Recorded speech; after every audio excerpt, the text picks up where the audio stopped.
SMS Bangla innovation channel. গল্প পাখির কান্না।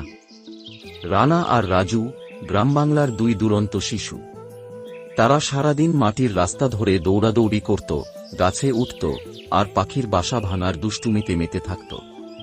কোনো এক জাম গাছে ঘুঘু পাখি বাসা বাঁধলে তারা সেটি ভেঙে ফেলত, আবার কোনো তেঁতুল গাছে শালিকের বাসা দেখলেও ছাড়ত না। বাসা ভেঙে তারা হাসি তামাশায় মেতে উঠত, কিন্তু পাখিদের কষ্ট তাদের চোখে পড়ত না।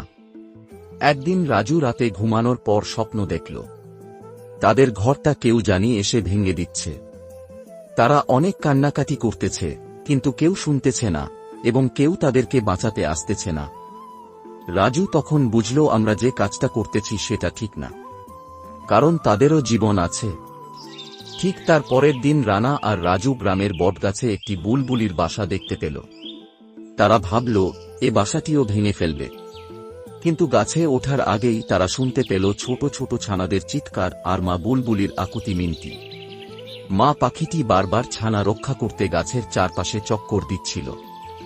রাজু একটু থেমে বলল, এবং তার কাছে গত রাত্রে স্বপ্নের কথা মনে হল।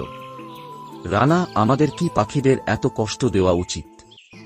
রানা একটু গম্ভীর হয়ে বলল, আমরা তো মজা করছি, কিন্তু পাখিগুলোকে বেঁচে থাকার জন্য তাদের বাসা দরকার। ছানাগুলোর কি হবে? সেদিন প্রথমবার তারা নিজেদের কাজের ভুল বুঝতে পারল। তারা গাছ থেকে নেমে এলো এবং বাসা ভাঙার সিদ্ধান্ত থেকে সরে দাঁড়াল। এরপর থেকে তারা ঠিক করল পাখিদের বাসা ভাঙার বদলে তাদের জন্য খাবার রাখবে। পাখিরা ধীরে ধীরে তাদের কাছে আসতে শুরু করল। রানা আর রাজু অনুভব করল প্রকৃতিকে ভালোবাসার মজাটা আরও বড় এবং সুন্দর। শিক্ষণীয় দিক: প্রকৃতির সব প্রাণীরই বেঁচে থাকার অধিকার আছে। তাদের ক্ষতি না করে তাদের রক্ষা করাই আমাদের কর্তব্য।